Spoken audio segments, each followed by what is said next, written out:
I absolutely love cabbage rolls, but I don't want to deal with peeling all of these cabbage leaves. That's why I love making my cabbage roll casserole, and so I just have to combine all of these ingredients together. Start by cooking off your rice, and then chopping up your cabbage. Cut it in half, then take the core out. Cut each half in slices, and then shred the cabbage. Place it aside. Now you've got your cooked rice, your canned tomatoes, your tomato sauce, your shredded carrots, onion and garlic, your meat, and your cabbage. So let's get cooking.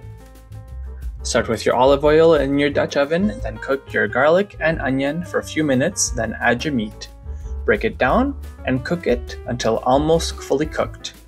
Add your cabbage and your salt and stir everything together. Then add your shredded carrots, your smoked paprika, and your brown sugar.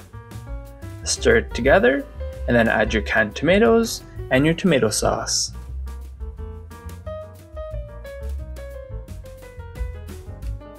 Another little pinch of salt, and then we'll add our cooked rice and stir everything together. A splash of Worcestershire sauce and a lot of fresh dill will brighten this dish right up. Now you could serve this right away as is, or you could make it a casserole. So let's transfer it to our 9x13 baking dish. We'll flatten it out a little bit, and then we'll add our grated mozzarella cheese. Place it in a preheated oven for 20 minutes. Now that it's nice and golden, we can sprinkle it with some more fresh dill, and you're ready to serve.